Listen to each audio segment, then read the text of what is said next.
This program is part of the Cosmic Potato Podcast Network. For more shows like this, visit our website at cosmicpotato.com. Hey, listen! All right, you guys, podcast time. Make it so. It's me, Mario! I'm Batman. Strong am I with the Force. Are you telling me that you built a time machine out of a DeLorean? You're a wizard, Harry. And welcome to World War G episode 204. I'm Troy. I'm AJ. We're Coltonless. We're sans Colton. Yes. He's out of town. He's celebrating his birthday. Whoop, whoop. With his family, so... Can't believe he just turned 17. I know. Right? And he's married and has 2 kids with one on the way. Man, Little whippersnapper. busy. Right? But, yeah, so that's why he's not here, so we can give him a pass for that. Just this once. Yeah, though. just... everybody gets one. Yes. That's his. It's like a hall pass, but like a hall pass from the podcast. Exactly. Whoa, that even rhymed. Yeah, it's good. A podcast pass. Yeah. So it's been a while since we've done a taste test. It has. So I was doing a little shopping the other day and I came across a couple things. So I thought we'd give these a try. All right. It's up to you which ones we want to try first. We can either do these chips first or the drinks first. Chips, and then you need a cool, refreshing beverage afterwards, right? All right. So let's open these chips first. Now these are Ruffles, mozzarella, and marinara flavored. What? Or excuse me, mozzarella, marinara. Because we can't say and. No. That'd take up way too many letters. It smells. Well, it smells. Yeah. So I was worried, like, whenever we do, like, these taste tests that... Because people have to listen to us chew. I know. So I like, try to, like, move the mic away or something. But at the same time, I still want to talk. Yeah, actually, the beverage was actually suggested by somebody that we try it. So really? Yeah. Well, I mean... I can see little flecks of green and red. Did you ever, as a kid, with the Pringles, lick off all of the of course. seasoning? Of course. Right? Before you actually eat the chip? I'm doing that now.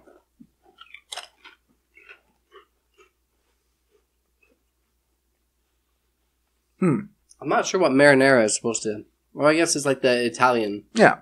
Italian sauce. Okay. I don't know if that's exactly what it tastes like. No. It does taste like something Italian. And I think that these are those chips that you'll eat like 10 or 12 of them, and you'll have this kind of chip breath for the rest of the day. Yep. Right? There's some chips that you can eat, and then, like, you'll be fine afterwards. But these ones, like, they would stay with you. There's a lot of like, onion and garlic powder, for sure. Yeah. Like, I'm getting shades of an Italian restaurant. Oh man, look at you! You've been like listening to Iron Chef again. Yeah. Or no, it's which one is it? Hell's Kitchen. Yeah. Well, it does have mozzarella cheese, cheddar cheese, powder, paprika. I imagine what they did is onion they just powder. Took, like, yeah, right? Tomato powder. Yeah. Imagine they just like poured a bunch of seasonings in a container and kind of mixed it up and said like, oh, here you go, an Italian seasoning. I mean, they're not horrible. I would still eat them. They'd be really good with like if you were dipping them in something. Yeah. It tastes like some. I don't know why it's reminding me of this, but it tastes like something you'd get at like 7-Eleven. Yeah. Yeah, it's like this should be rolled up on a roller like a mozzarella stick. Yeah. I guess that's what I'm thinking of. It does like have that whole 7-Eleven where they always like their food always seems to be extra salty, extra sweet, extra something. Yeah. Because I imagine a lot of people that are going in like at 7-Eleven that late at night are pretty hungover. Yeah. So they're wanting more like something that they can actually taste. All right. So those aren't bad. Now let's crack open a cold one. Okay, so it's been a little bit since Christmas. Room temperature. Yeah.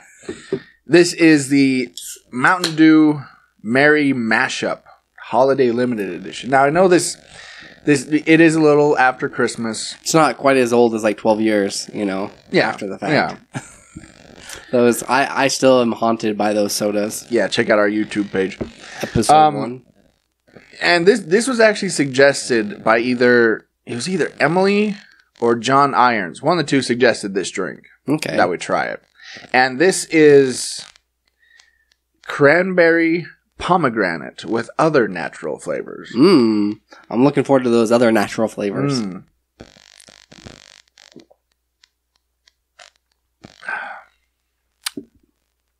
I taste the cranberry. There's a lot of cranberry in there. Mm-hmm. I'm not really tasting much else. It should just be called Mountain Dew Cranberry. For when you've got a UTI? Yeah. Or a kidney stone or something. Right. Like, drink this. Like, okay. It's not bad. It does remind me of that Sprite or pomegranate. Oh, yeah. The holiday kind. Mm-hmm. Yeah. Yep. They took a page right out of their book. Yes, I mean, it's okay. It's all right. I'm not a huge fan of Mountain Dew to begin with. Me neither. So I like how you got your Pepsi beside it. Like, oh, yeah. Wash it down with the good stuff. That's your chaser. But now I'm actually kind of stuck with this because I only found the 12-pack. Yeah. So you'll learn to like it. I'll learn to like it. And actually, these two flavors, the mozzarella and this Mountain Dew, actually they pair well. They pair well. Yeah. They pair well together. So that's nice. Because some of the taste tests we've had, those things do not pair well together, and it's a bad... M&M's. Yeah. It's a bad scene. Yeah. Like some of those... I think we had... What was it? M&M's and... Chips? Chips. Different kinds of chips. Yep. Those did not... That did not work. Coffee flavored ones, and there was there's a couple of different other flavors that were nasty with chips. Do not do that. No, do not do that. So I came across a truth about myself. Yeah. Recently that I tried to deny for some time, but I can't deny it anymore. I think I might be a pro wrestling fan again. What? Yeah. Now, I say again because when I was a little kid, I'm talking like 5, 6, 7 years old, I was a wrestling fan. Yeah. My brother and I would watch it, and this was the era of like... Stone Cold Steve Austin. No, before that. Before that? Long before that. This was the era of like Hulk Hogan and Macho Man. Okay. And the Ultimate Warrior and all these crazy, colorful, gimmick wrestlers. I did have a Sega game with those guys on it. That was pretty dang fun. Jake the Snake Roberts, those guys. And I fell out for a while. And then I kind of fell back into it around middle school. Mm-hmm. Because I started seeing a bunch of the kids we went to school with wearing NWO shirts and stuff. Yeah. What the heck is this? NWO. So I started watching WCW again. I'm like, oh, this isn't too bad. This is all right. Well, because I imagine it's kind of like similar to like Playboy, where you're like, no, I read it for the articles. But I guess a lot of them actually do have pretty intricate backstories, and they're telling a story. They do. Go ahead, keep justifying it. Troy. It's pretty much like a soap opera. It really is. Yeah. And so I would then go back. There was a way up here on Harrison. There used to be an old video store by the Little Caesars, and I would ask my mom to take me up there. Yeah. And I would rent old wrestling VHS tapes. Oh, geez. Okay. So I saw all these old classic matches from back in the day. And I was in. Like, I was really in. And then I kind of went from WCW over to the WWF as it was at the time. And that's when, like Stone Cold and The Rock and these guys. Okay. And then again, I just kind of fell in love with it.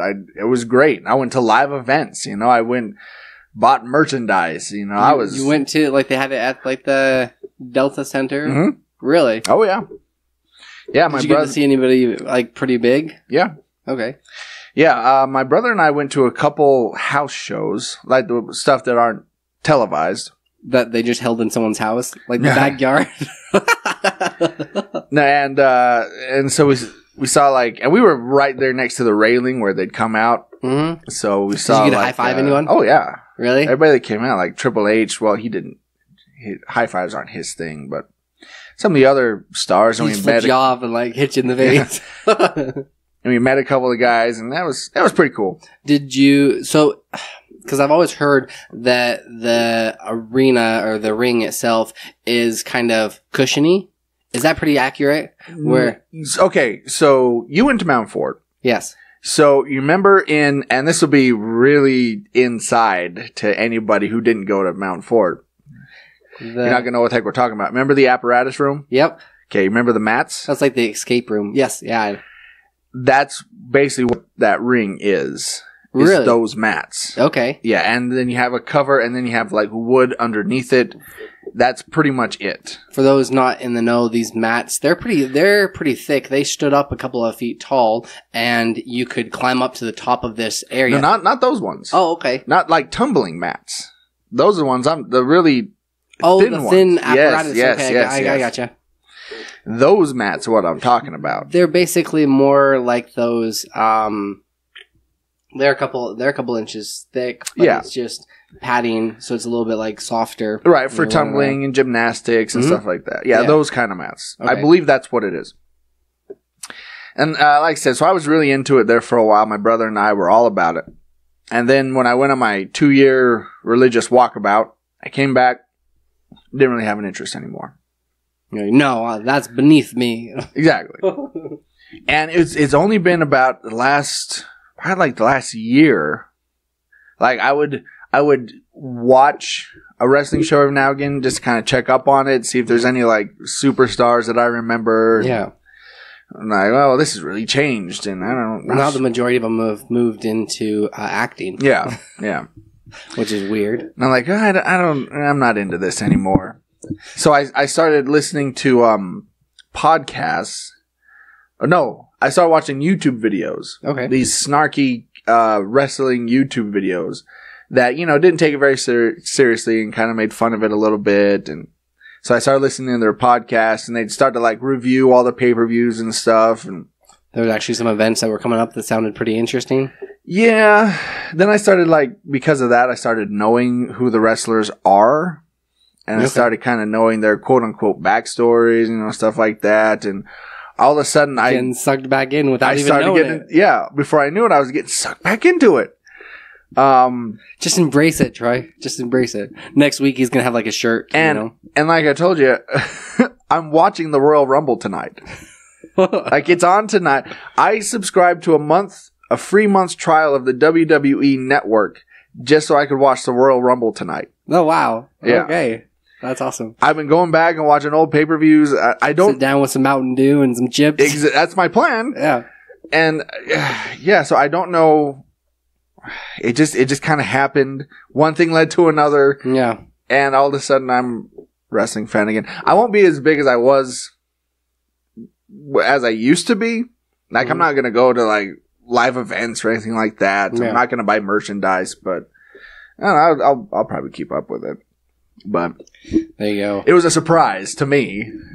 Like, it happened again. I'm trying to think if there was something like from my childhood. Just when I think I'm out, they pull me back in. I'm trying to think if there was anything from my childhood that I was a fan of that now I'm a fan again, but I can't. Because for the most part, I've always played video games. Yeah. I've always liked comic books and graphic novels and stuff, and Batman. All these different things. I'm just I've kind of stuck with it. If I've been interested, there's not something. I'll have to think on it. Well, and the reason that I liked me and all the other millions of fans that liked wrestling back in the late 90s, early 2000s is because it was called the Attitude Era. Yeah. Where it was a bunch of basically just violence and blood and boobs and stuff like that. And so as a raging hormonal teenager, that was great. That was awesome. But now, you kind of grow out of that stuff. Mostly.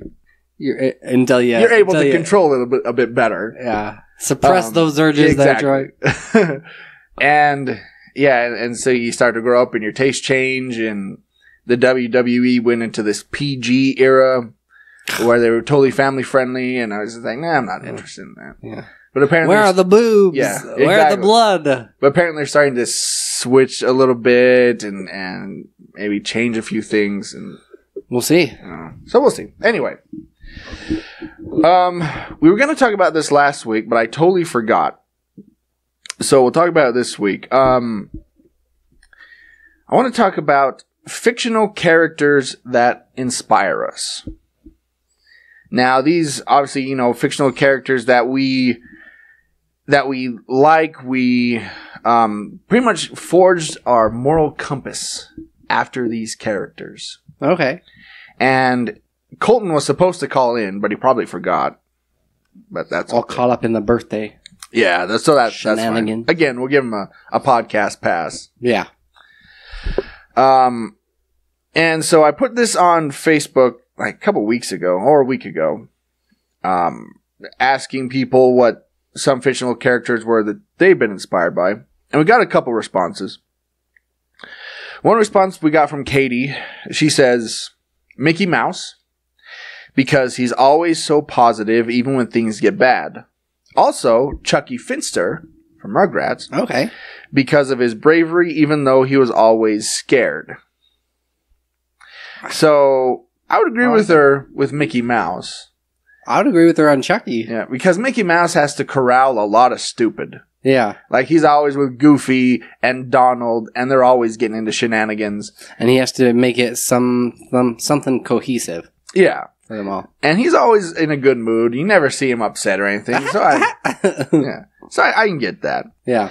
And I guess Chucky, but Chucky, a lot of times he was kind of coerced by Tommy to do these things. Well, no, he would muster up the courage a lot of the times. Like, they'd be all in danger because of something stupid Tommy and Phil and Lil did. And then he's just like, all right. And just like, he has kind of the same mentality that I do when I'm playing like horror games. It's like, screw it. Just run forward. Like, go for it, Like, don't turn it back now kind of a deal. But the reason Chucky was in those circumstances to begin with is because the others peer pressured him into doing it. Well, no, he was more like, it's kind of like the dynamic with Ron Weasley and Harry Potter. Right? Harry gets into all this like crap, and he's still his friend with him, and he still has to muster up these courage to actually like help him out. Has to drag his red-headed, cowardly friend along with him. Boom. All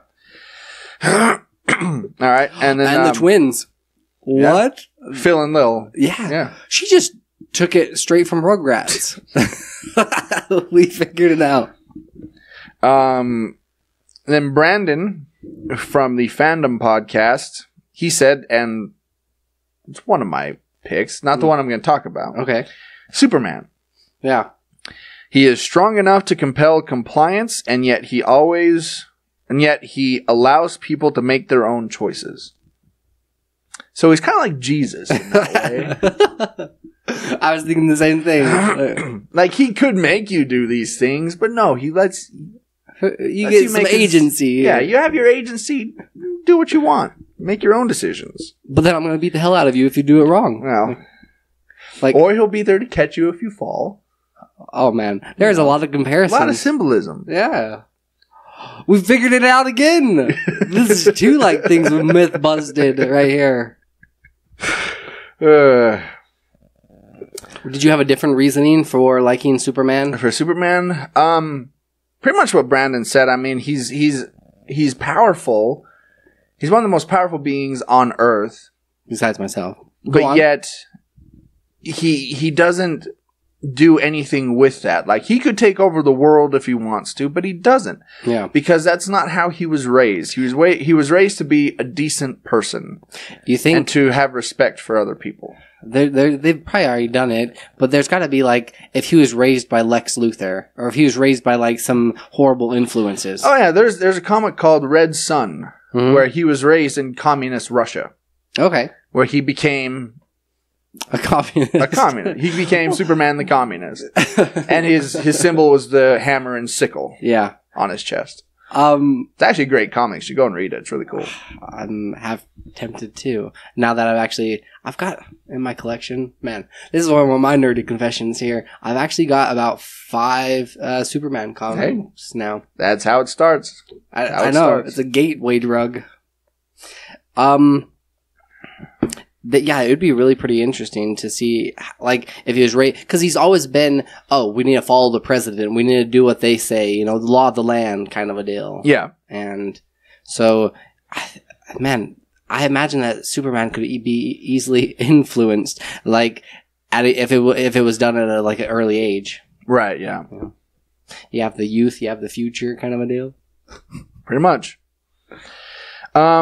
So, what is your pick for your character? There's quite a few other ones that I could pick, but the one that I really kind of like, because I was thinking about it as far as like childhood, like going from childhood through adulthood. Indiana Jones. Oh, okay. I liked his tenacity. I liked the way that he would always like problem solve and got out of like all these different like situations, and yet at the same time he also had like a commendable job, as a professor. Sure. And then he would just kind of do the go off on the side and do all these other crazy adventures. So I like that, to where you can have like some sort of stability, but at the same time you can still be adventurous. I don't know. All right. It speaks to me, that adventure side. All right. You have another one, or that's the only one you want to talk about? All I wanted to talk about. Okay. Well, for me, I talked about Superman a little bit. Another one for me would be Donatello from the Ninja Turtles. Not Picasso? Although that was pretty funny. That was. Pretty funny meme. But I like Donatello, and I've talked about it before, because he's nerdy, yes, and he likes his machines, as we've been told. Yeah. But at the same time, he can handle himself just like the others can. He's just as good a fighter as the others are. Yeah. And so I like that kind of dual personality that he has.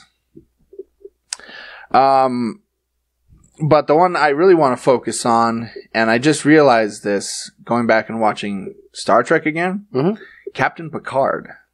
Okay. Let me tell you about Captain Picard, and the reason why he is my personal favorite Star Trek captain is because, first of all, he's very intelligent. He's very well read. He's very, he likes Shakespeare and that sort of thing. He's a very classy guy. Yeah.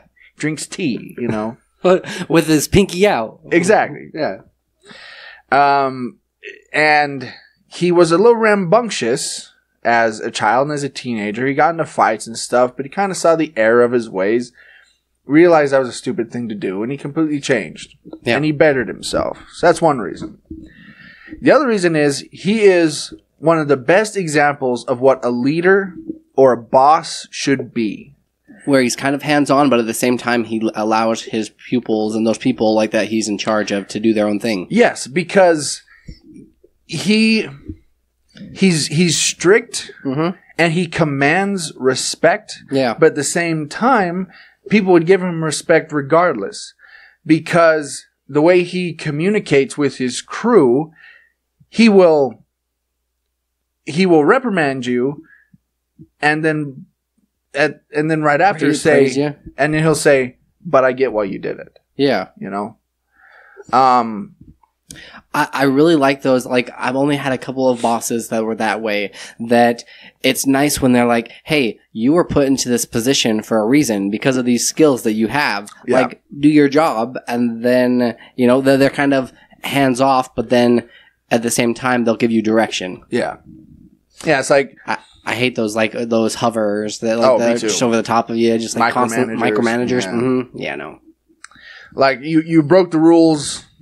I have to reprimand you for breaking the rules, But at the same time, I understand why you did it. Well, and I would have done it if I was in your spot. And he also, like, you know, for the higher ups that he has to answer to, he can still say, hey, this is, you know, I would have done the same thing. You know, don't, like, he had your back. Yes, you know? He had your back. Yeah. Exactly. And he wasn't afraid to stand up to authority and talk to the corrupt admirals of Starfleet, because they were all corrupt. If you go back and watch Star Trek, every admiral was corrupt in some way. Interesting how that worked. It was nice to know you had someone fighting for you. Yeah. So I think that's a good pick. Yeah. Just going back and watching all those seasons again of that show, I'm like, man, he's really good. He's a really cool dude. Really awesome captain. I'd like to sit down and have a glass of tea with him. Yeah. You know, a cup of tea. Tea Earl Grey. Hot. No, some chamomile, you That's know. what we'd have. Okay. Let's get to our Geek of the Week. Week of Geek. This Week in Geek? This Week in Geek. That's what it is. I'll remember it someday. One of those days. I promise I will. Are we going straight into... We're skipping right over those 15? Oh! I'm glad you reminded me. No worries. That's why we make a list, dear Troy. Yeah. That's fine. Okay. Yes, a list. We have a list. 15 actors who hated their own films. Oh, man. So we'll run through this really quick. Which is kind of funny because a lot of the times, for the most part, these celebrities won't say a thing because they want to potentially work with those people again, or they don't want to, like, you know, basically put their foot in their mouth. Yeah. So to have outspoken ones about it, I don't know. So let me know if you've seen these films. Okay. Number 1, Brad Pitt, The Devil's Own. I have not. Okay. Basically, what he said about it was there was no script. We pretty much had to improvise the whole thing. There was no direction. It was terrible. Some direction is nice. Number 2, George Clooney, Return of the Killer Tomatoes. Can't say I've seen it. Yeah, it's a cult B movie. You'd think he'd say Batman and Robin. Yeah. But no. Number 3, Julia Roberts, I Love Trouble from 94. No. Number 4, oh, here you go. Alec Guinness, Star Wars. Yes. Yeah. Really? He hated Star Wars. Why? He hated being in it. He hated the writing. Yeah. Alec Guinness was a Shakespearean actor. He thought it was beneath actor. him? Exactly. Okay. What the heck? But yet he returned for the other sequels. Right. And took the paycheck. Yeah. But it's beneath me. Yeah. Because I belong in the theater. And he got pretty stinking rich off of those films, but whatever. Yeah. Alec. Yeah. Number 5, Sylvester Stallone, Stop or My Mom Will Shoot. I have seen this one. I've seen it too. Yeah. It's not great. No. This one makes sense. Number 6, Halle Berry, Catwoman. Yeah. And a lot of the action scenes wasn't even her. It was this like Asian gymnast dude. It was a guy. Yeah. Yeah, I could never bring myself to watch that. I watched half of it, and I'm like, well, this is just really stupid, and I don't think I ever finished the movie. Yeah, it's pretty much just shots of panning slowly up Halle Berry. Her tight costume. Yeah, like, look how hot she is. Number 7, Michael Caine, Jaws, The Revenge. Well, I was going to say really quickly with Halle Berry's, those suits can't be comfortable. Right, you probably have to like Vaseline yourself into them, kind of a deal. Especially hers. I think it was like leather or pleather or something, or vinyl. Yeah, and like running around the whole movie with like high heels. Yeah, that's gotta be difficult. But yeah, Michael Caine, Jaws Revenge, or Jaws number 4, basically. Yeah. And this is what he said about it. He said, I have never seen it, but by all accounts, it is terrible. However, I have seen the house that it built, and it's terrific. So at least he's honest. Yeah. Like, I did it for the paycheck. Oh, for sure. Number 8, Christopher Plummer. I wonder how much it grossed.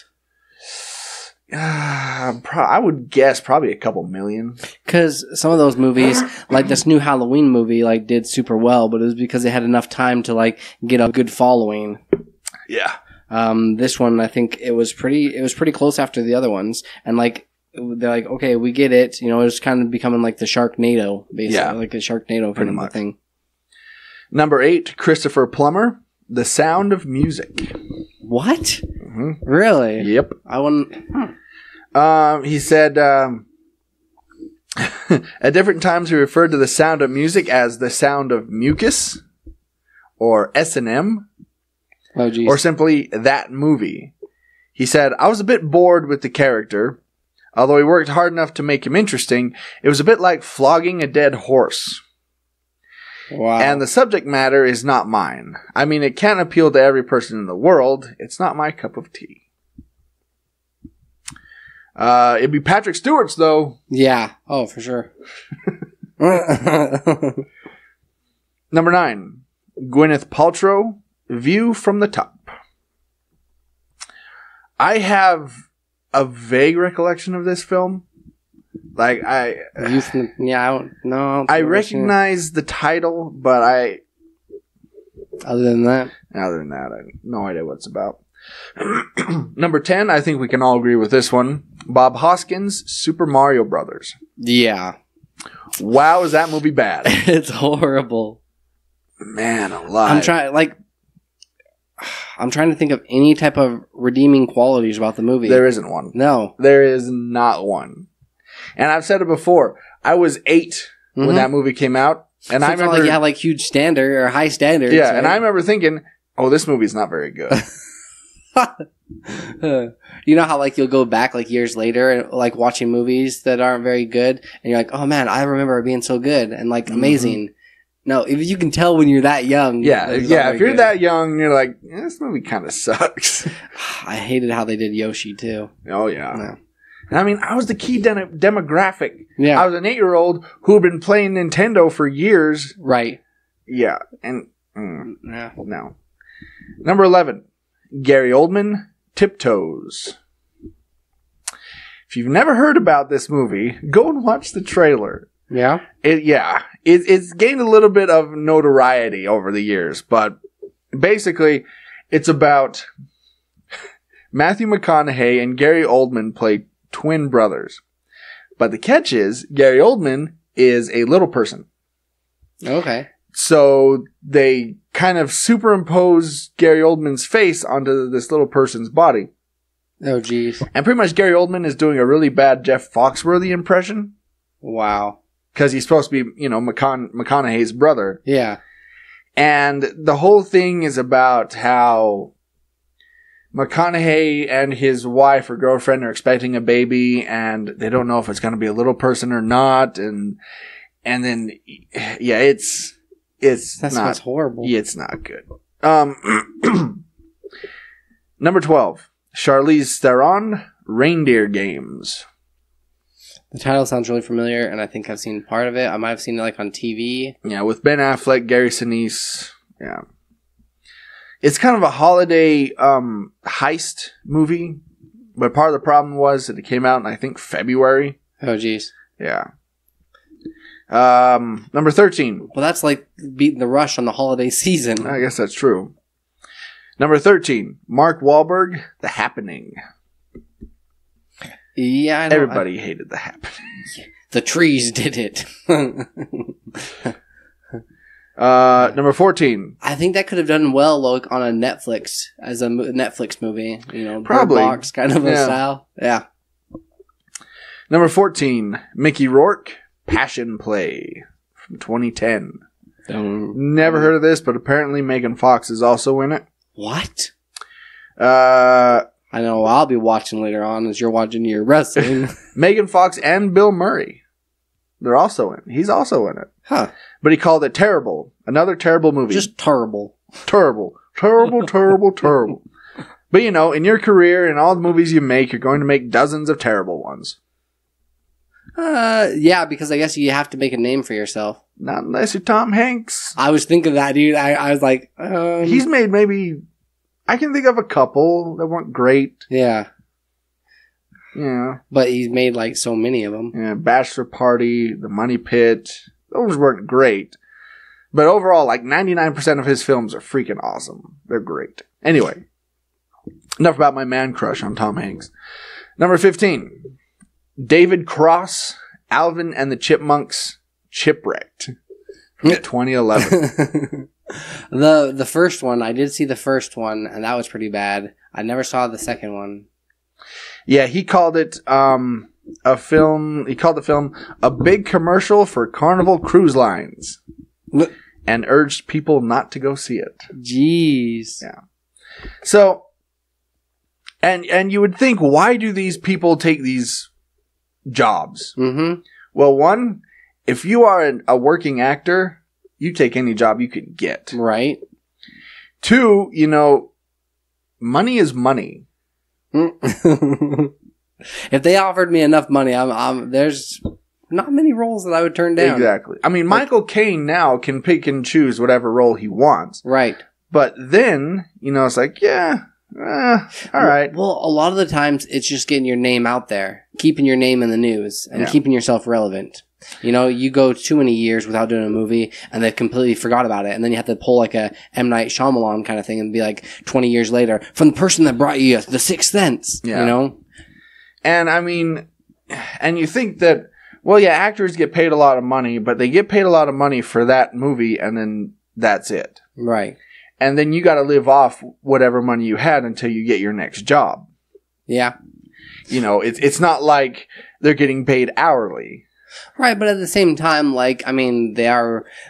It's difficult because they have to live where the movies are being made. So in these, Hollywood is like stupid expensive to live over there. So, and then you've already kind of built up this whole lavish lifestyle. Then you run into a lot of problems because you couldn't really be. I don't think that you could be like the small.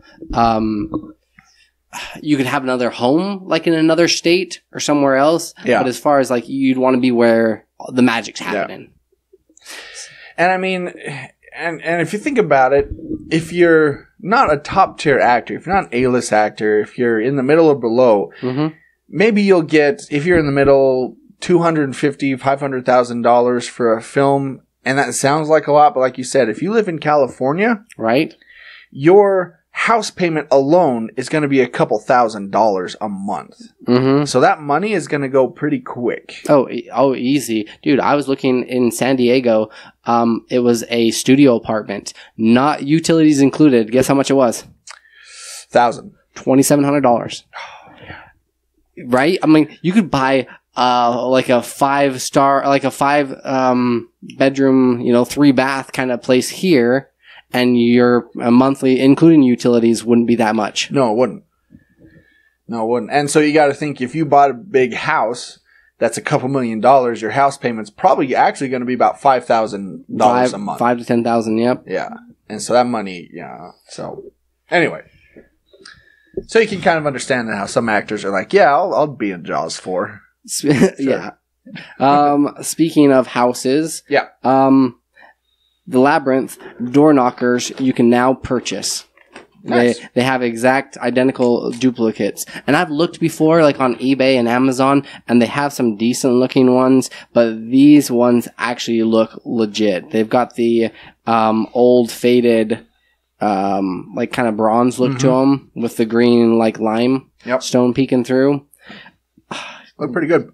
Did you already take a look at the price tag on them?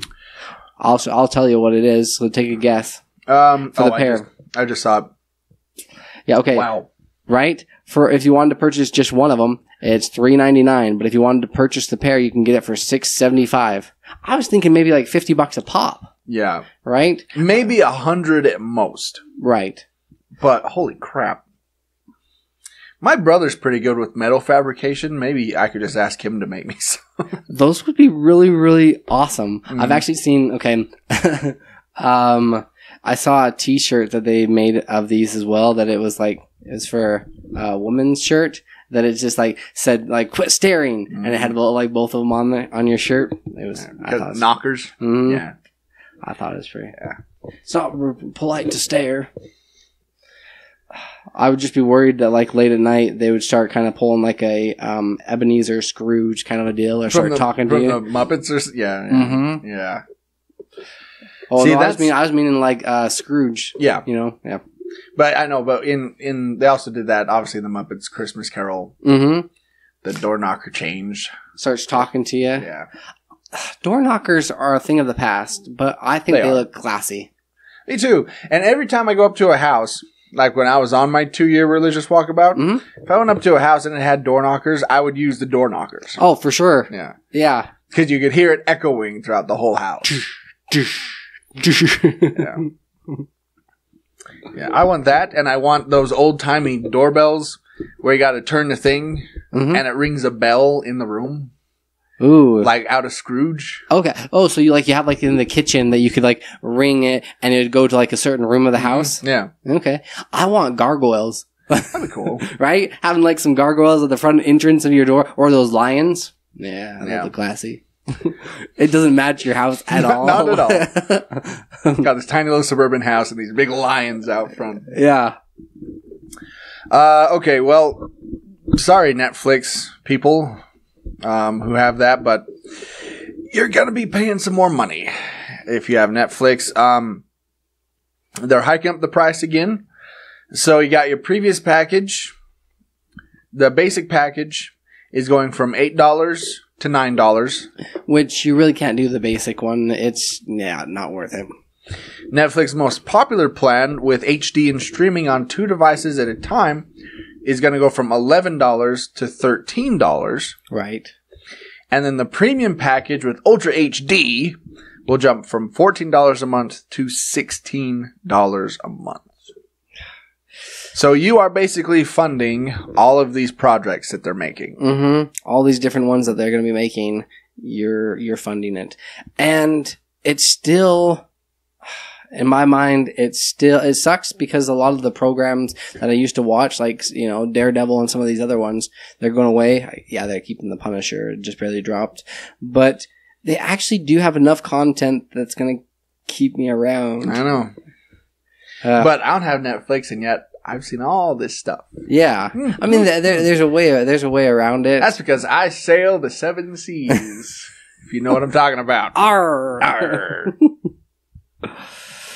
There's still enough content that I'm going to... I just think that what they're doing, like the main reason for this, it's a money grab, but at the same time, they're bringing like bigger actors and actresses to... I'd call it the smaller screen, but it's almost on par with like seeing stuff in the theaters. Your home screen. Just call it your home screen. Yeah. That's true. I think... Where the real change came from is after the movie Bright. Yeah. That's kind of, you know what I mean? And since then, and they've also had, it was weird to see that actually Netflix had just as many awards as like HBO does, this past year. And Netflix and Hulu are catching up to HBO, where a lot of the times you'd have like these grittier shows that you wouldn't get on these other platforms. But now they're on par with each other. Yeah, because I mean, with Netflix, they don't have really any of those standards that like HBO or anything does. Like they don't have to follow, a channel, the programming guidelines or anything like that. They can just throw out whatever. Yeah. And so I think that's kind of attracting a lot more of these bigger stars because I think they feel they have a lot more freedom. Mm-hmm. Over on Netflix than they would do, say, over on HBO or Showtime or whatever it is. Right. And I think this is like seriously going to be the direction that we go. We're getting away from like regular TV. Oh yeah, 100%.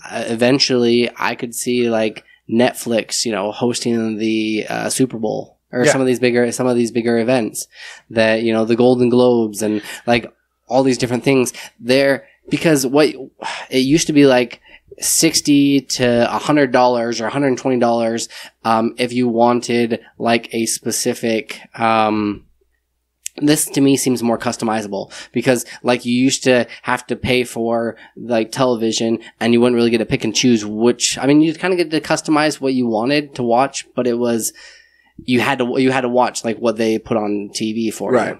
And with commercials. Now you can just be like, hey, I'm going to pay for like Hulu, Showtime, HBO, Netflix, and that's going to equal about like, $40, but I can justify that because that's a heck of a lot cheaper. And you're getting a lot more stuff. Yes. Than you would with like cable. A ton. No, I think in another 10 years time, maybe even less, maybe even 5, cable is going to be like how it was with the VCR. Mm-hmm. It's going to be like, wait, you still have cable? Right. Really? Yeah. Yeah. I can guarantee it. I'm trying to think of anything that you would really need like TV still for. I guess for like the big sporting events. And I mean, I guess, but even still, I think you can stream some of those events on some of those platforms. I think. Mm-hmm. Yeah, I would imagine. Or you just wait until the next day. Like some of your other shows, you just wait till the next day and you can watch it on Hulu. Yeah, exactly. All right. So we're bringing back, I guess Disneyland is finally doing it. They're allowing Mickey Mouse ice cream bars to come to a grocery store near you. And excellent. I don't know. I think it's a little bit like too little, too late. And they're not all that good from what I remember. I can't remember. Were they just exclusive in the park? They were, correct, yeah. That's why I can't remember. And it's just basically like a Dove bar, but only not as good, not as high quality. Yeah, because every time I've gone to Disneyland, I don't remember ever getting one of these. I would go, like the one thing that I'll give Disneyland credit for as far as their food goes, because I've had their turkey legs and they were like dry and bland. Their food's not that great. It's really not. It's like you just come there for the memories, and I mean, they've kind of got like some expensive restaurants, but for like everybody else, the only thing that they've gotten like correct is the churros. And the Dole Whip.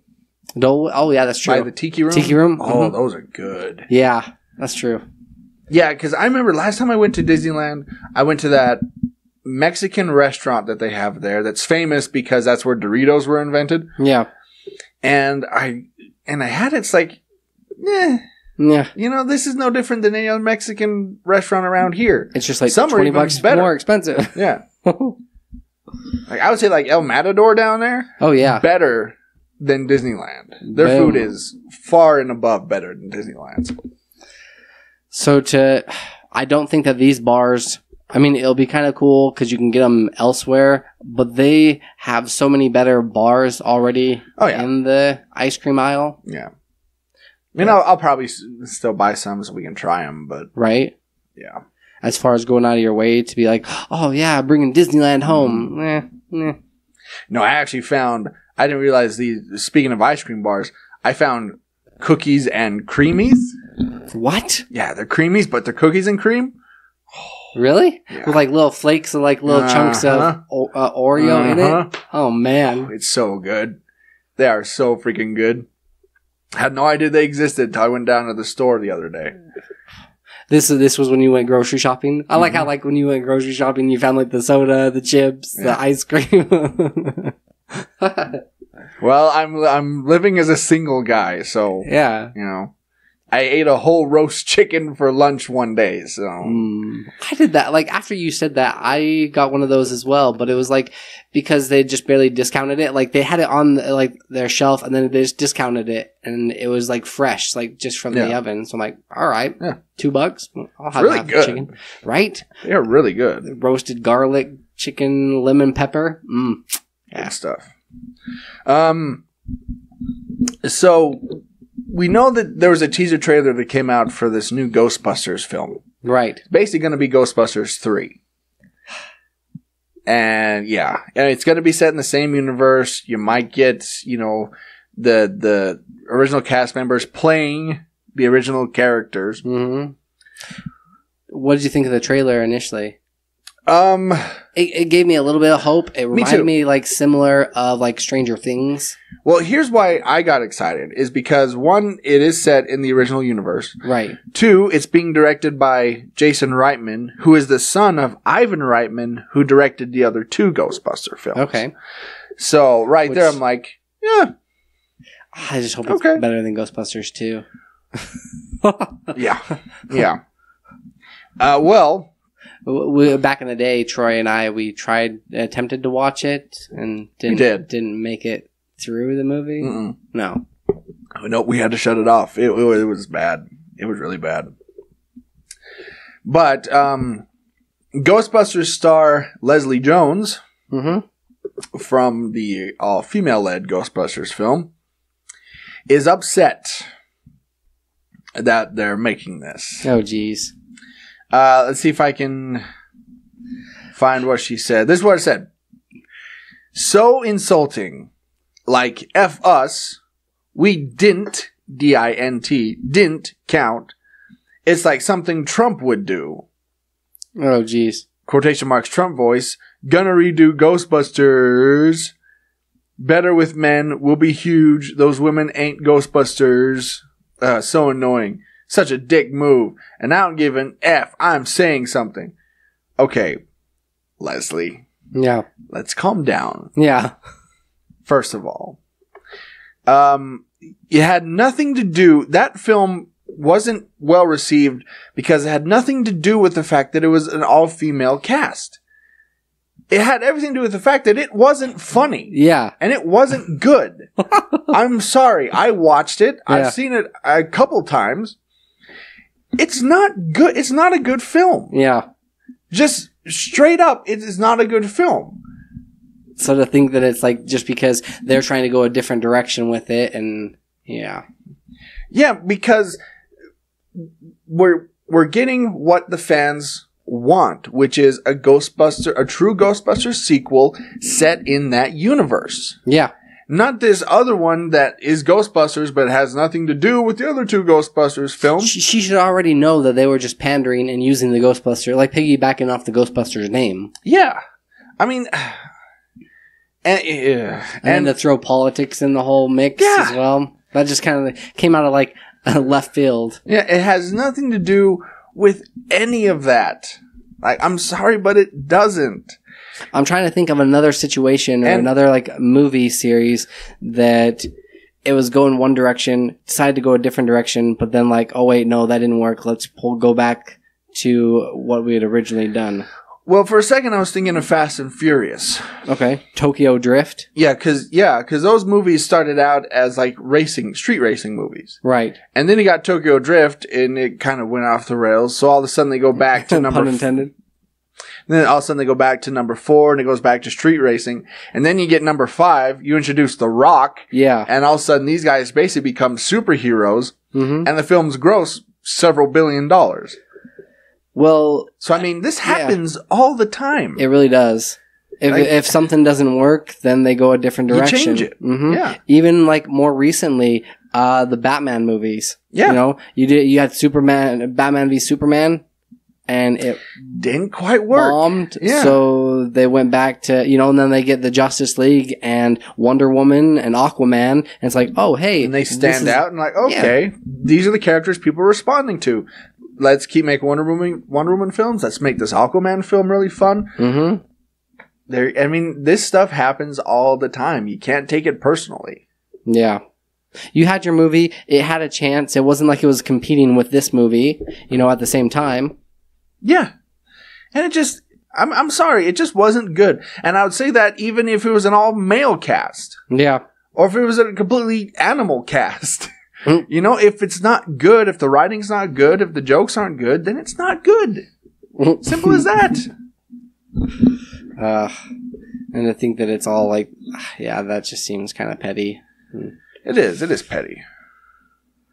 So speaking of other celebrities. Yeah. Chris Evans and Tom Holland to star in a Netflix serial killer drama, The Devil All the Time. The Devil All the Time. This movie, or this series, actually looks like it has a lot of potential. The title of my biography. The devil all the time. The main reason that I bring this one up is because these guys are kind of at the end of their MCU career, right? Well, okay. Well, Chris Evans is for sure. Tom Holland's got a couple more, for sure. But Chris Evans, the reason I bring this up is because a lot of the times it's difficult once you played a certain role, you become typecast, and you can't really make that transition pretty well. But I was thinking about all the celebrities that are like at the end of the MCU career, and I think they'll all be perfectly fine. Oh yeah, they've done enough, and they've got enough like that they've already done that they can just keep moving forward. I mean, you're not gonna put Robert Downey Jr. in your film, right? That's crazy. Yeah, of course you're going to. You're not gonna be like, well, I don't know. I mean, is he gonna be Tony Stark in this film again? Like, who cares? It's Robert Downey Jr. Put him in your film. Yeah. The only ones I can really think of that had a difficult time, like as far as other celebrities go, are some of the Harry Potter cast. Yeah, but though that was a choice. Like Daniel Radcliffe made a choice to do lower budget indie films. No, I mean, and he said that. He's done like great at it. Yeah, and he said, I have enough money now, I can do pretty much whatever I want. Mm-hmm. I don't have to take these big budget films. Did you ever see the movie The Jungle? I know. He was Woman in Black. He was in those. Woman in Black. Those were pretty decent. Those. And then Rupert Grint, he doesn't seem like he has any interest in acting much anymore. He's on a television series that he's doing now that's actually pretty dang funny. He kind of plays this one kid that fakes having cancer. And the doctor is the one that misdiagnosed him to begin with, and so now he's trying to cover that up, but at the same time he's using it as like sympathy to get out of work. So yeah, so maybe he's starting to get back into it, but before it didn't. He took a few years off. Movie, The Aviator, or what? I can't remember what it was called. I don't remember. Flyboys, and then probably Emma Watson has been the one that has had the most post Potter success. Mm-hmm. She's made quite a few films after that, and films have actually done really well, like Beauty and the Beast and these kind of things. You think that she's had more success than Daniel Radcliffe? I don't know about that. Commercially so, yes. Yeah. Yes. Okay. As far as money-wise goes, yes, absolutely. Really? Yes. Beauty and the Beast was huge. Huh. That was a massive hit. Okay, but before that... she started in like... Name a blockbuster Daniel Radcliffe's been in since Harry Potter. Exactly. Not like a huge blockbuster, but like, more indie films. Exactly. That's true. See, so money-wise, yes, she's been more successful. But that's the only one that you've got so far, right? I'm trying to think if he's been in anything else. I know she has. I mean, yeah, she has done some indie films. Some lower budget films. But she did Perks of a Wallflower, which were pretty good. That was. She did The Bling Ring. It wasn't huge. It did okay. Beauty and the Beast. She was in The Circle. That didn't do well. Okay, so I was thinking... Which has Tom Hanks in it, by the way. Oh, wow. Tom Hanks film didn't do that well. I was sad because it had Tom Hanks and Emma Watson. It had so much potential. It did. I remember us like bringing this one up. The Jungle, Swiss Army Man, Horns. Yeah, he's done like a lot of like indie films. Yeah. Oh, no. I think his biggest like blockbuster that like kind of flopped was that Victor Frankenstein. Oh yeah, that was him. Yeah, trying to get into like the genre films and yeah. Imperium, that one was a gnarly, awesome movie. He plays a skinhead. Like if you haven't seen that movie and you want like a different like post Harry Potter movie to watch, Imperium for sure. So he's probably done more films than Emma Watson has. But as far as grossing and blockbuster ones go, yeah, she's been and like she's successful. Also like a really big advocate toward like for women's rights, and she's gone that direction. But she has. Let Which good on her. I don't know. She's brought to light a lot of like interest, like a lot of like things that were kind of. She's shed some lumos, you know, on these things. Yeah. So yeah, for her, since Harry Potter, she's done My Week with Marilyn, Perks of Being Wallflower, the Bling Ring, This Is the End, Noah. This Is the End. She was pretty funny in it, but it was more of just a cameo. Yeah. The Vicar of Dibley, looks like that was a cameo as well. Did we just get robbed by Hermione Granger? Yeah, that was pretty funny. The Colony, Regression, Beauty and the Beast, The Circle, and then Little Women, which is coming out this year. Oh, that's going to do pretty well. Oh, I'm sure. Yeah. So, there you go. Okay. What were we talking about? Oh, yeah. That's right. After the career. After there. Yeah. Sorry, I can talk about Emma Watson all day. Same here. So, here's a little blast from our childhood past. Yeah. Unsolved Mysteries reboot set at Netflix from Stranger Things producer. Unsolved Mysteries with Robert Stack. So, I don't even remember like really watching these much. You don't? No, I didn't watch them. I didn't jump on that bandwagon or the X-Files bandwagon. See, for me, and for a lot of like 90s kids, when you stayed home sick from school, there were two things you watched. You watched The Price is Right, and you watched Unsolved Mysteries. Because that was a murder show before murder shows were popular. You know? Yeah. It ran from 1987 to 2010 on various networks, with Robert Stack most famously serving as host. Yeah, and it was just unsolved mysteries. I mean, unsolved murder cases and stuff like that. And they did reenactments, and it was really stupid. But yeah, if you stayed home from school and you were sick, that's what you watched. Yeah. So I don't know. Are you looking forward to it? I'm not surprised it's coming back. Yeah. Because they're all about the reboots these days. Well, and that's the thing is I was like all stoked for Mystery Science Theater 3000 because I loved it from my childhood. Yeah. But I've yet to watch an episode. Yeah. Even though I've heard it's like really good and it's worth watching, I've just not gotten around to watching it. And it seems like sometimes these reboots are like, something like this is just total fan service. Mm-hmm. And so I think it loses a little something because of that.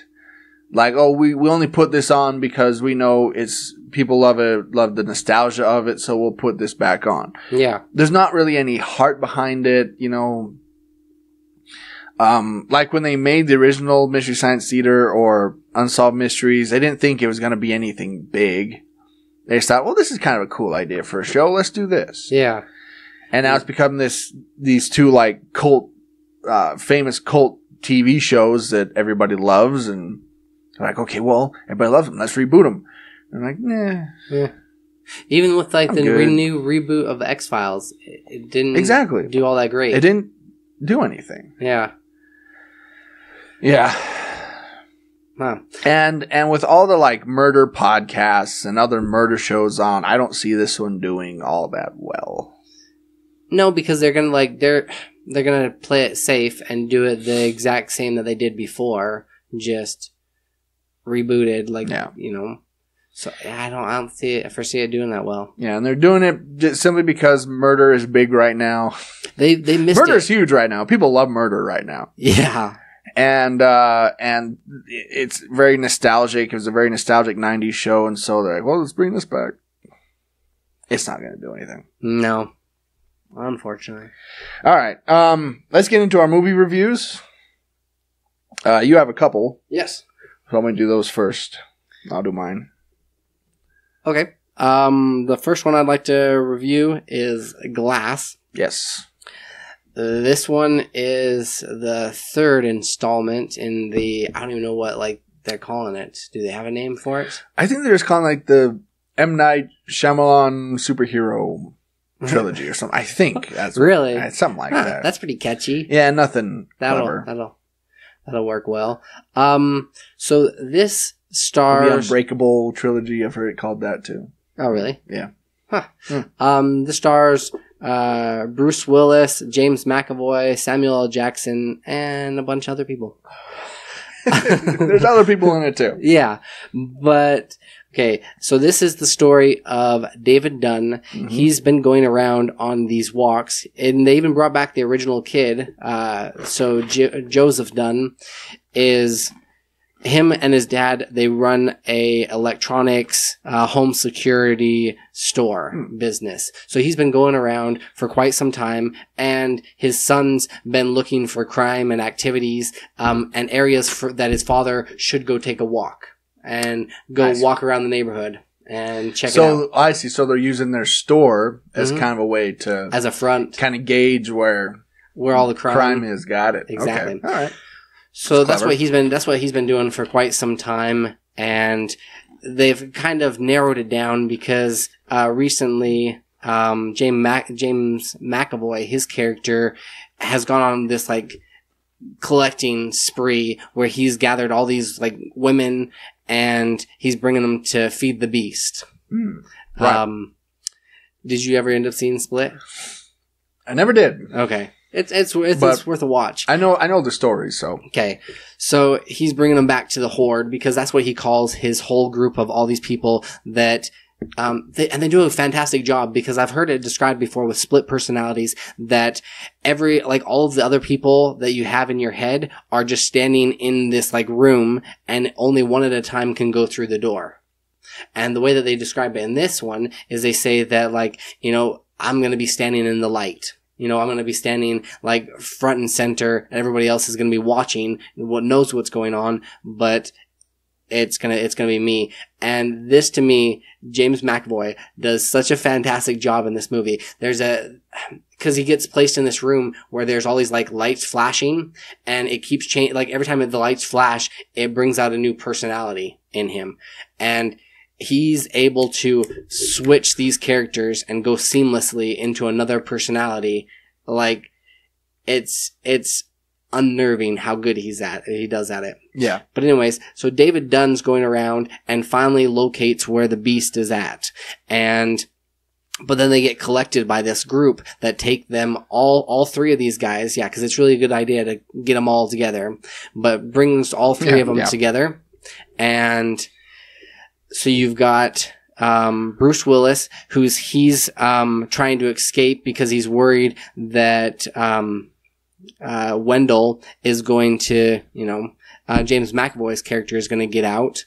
And then you've got Samuel L. Jackson, who still like believes that there's superheroes among us and I need to show the world that these people do exist. Yeah. So he's trying to set this up to where there's going to be a big showdown between these two, between the Beast and David Dunn.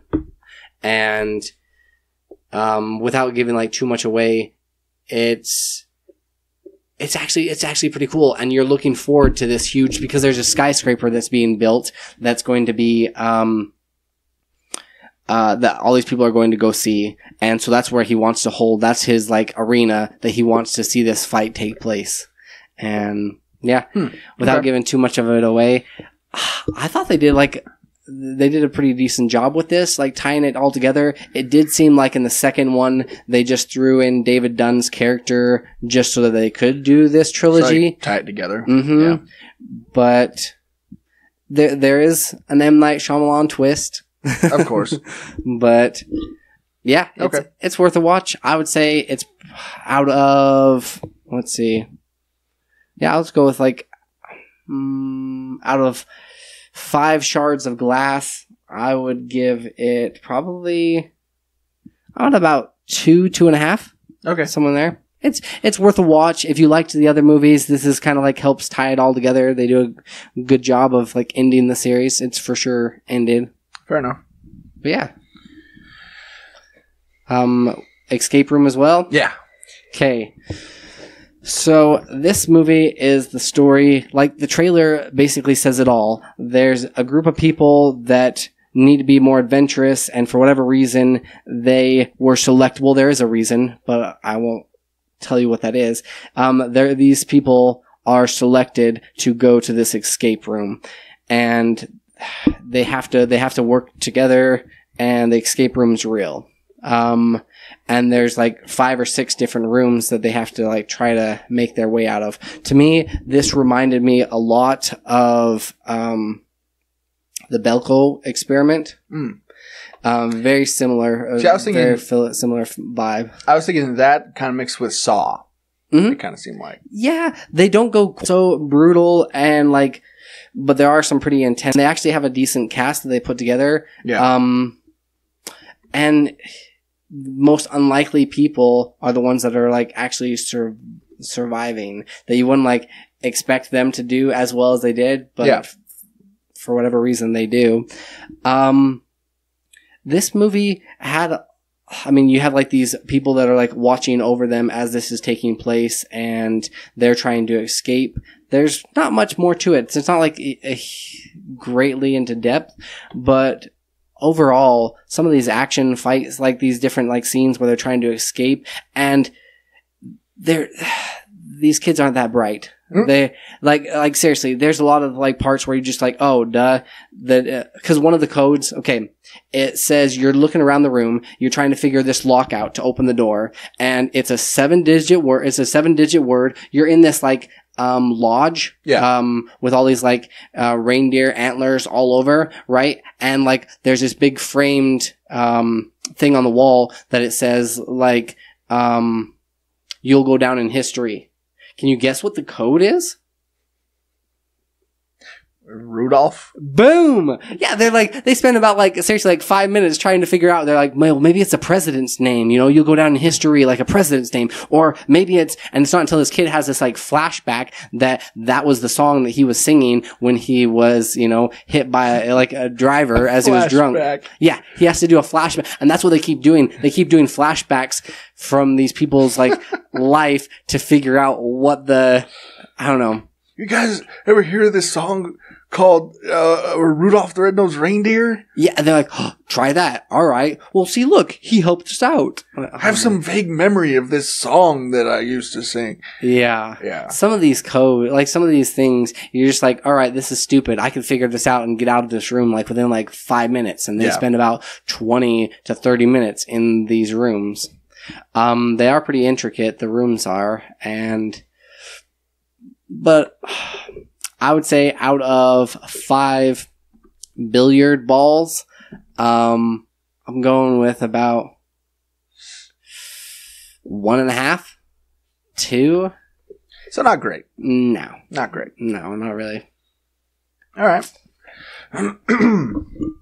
Well, so one of my favorite things to do, I haven't done it for a while, but is to go down to Redbox, to a Redbox, and just find like these hidden gems, right?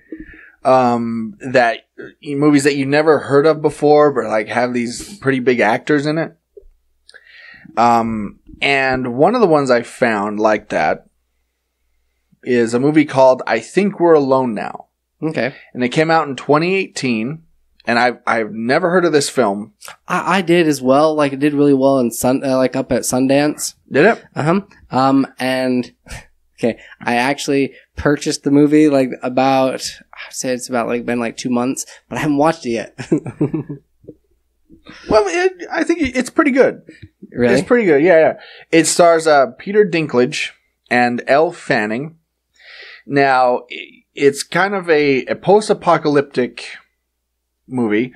Something has happened to mankind that has wiped out pretty much the entire population, except for Peter Dinklage. Midget survives. So it'd be like real life. Yeah, you know. Tyrion Lannister survives, and so he's gone around his town and he's taken it upon himself to clean up his town. He's hauled off all the bodies. You know, he's cleaned up the houses. He's done. Does he have a little like book where he's checking off where he's been? He has a map. Does he? Yeah. Okay. So, did you ever see the old what's the Vincent Price, Last Man on Earth? Yeah. Very similar to that because he like checks boxes. It's like I Am Legend, basically. Yeah. Yeah, and so he marks the he has a spray paint. He has this big old X that he does on the street to mark the houses that he's been to. And that's pretty much how he spends his time. He's cleaning up houses. He goes fishing, drinks pretty much nothing but wine because that'll never expire the older it gets. Yeah. So, smart. Yeah. And he goes around all the houses collecting batteries because he says batteries are the most important commodity that the dead can give us. Oh, geez. All right? Yeah. And then all of a sudden, out of nowhere comes this other survivor, played by Elle Fanning. Does he have like generators as well that he's using? No, he has flashlights and other things. And I think you just go to like a gas station and you'd be set for like a long old time. Yeah, you'd think it. The way they put it, like he's been doing this for a while, so it's possible that most of the food is now expired, and so that's why he does mostly fishing and growing his own food. And anyway, so there's another survivor that pops up, played by Elle Fanning, and now they kind of have to figure out how to live together and decide what they're going to do, what their life is going to be like. They're going to have to repopulate the earth? Well, she actually mentions that. Really? But he's not that interested in any of that. Because he's the kind of person... There's this great little scene where she's asking him where he was when it happened. Yeah. And he says, I was asleep. She says, you were asleep on a Tuesday afternoon? He says, I work nights. She says, where? He says, here, because he lives in a library. He says, here. And she goes, don't you ever get lonely? He says, you know when I was lonely? This town of 16,000 people, when everybody was here, and everybody was alive, that's when I felt the most lonely. And so he actually likes being solitude. Alone. He loves his solitude. Yeah. And so now that she's there, he has to deal with that because she's a little rambunctious. But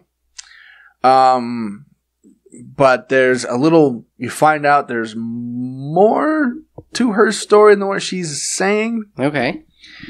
Not quite a Shyamalan type twist, but not that cheesy, but you're like, once it happens, you're like, well, wait a second.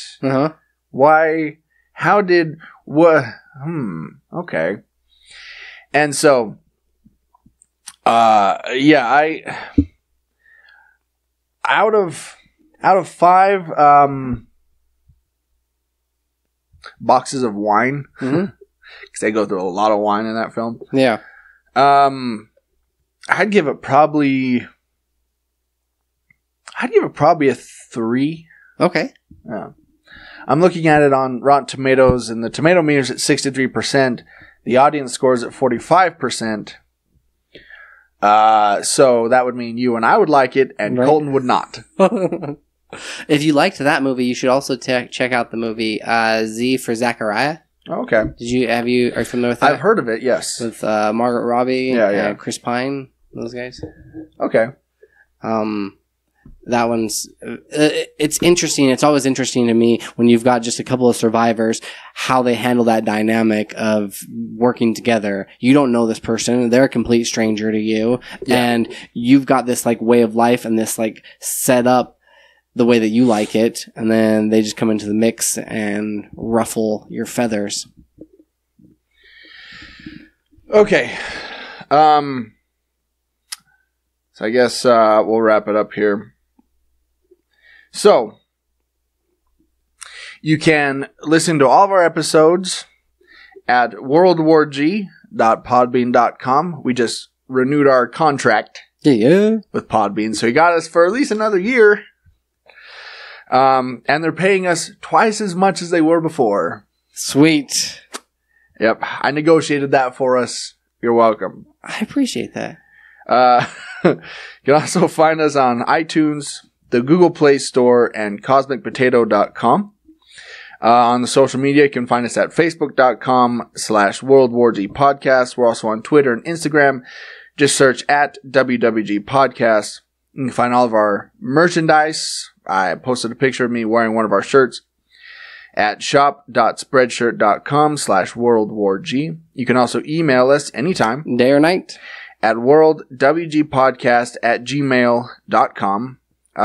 Remember, you can also call or text the show at any time at 385-240-1692. So, this has been World War G episode 204. That has been AJ. That has been Troy.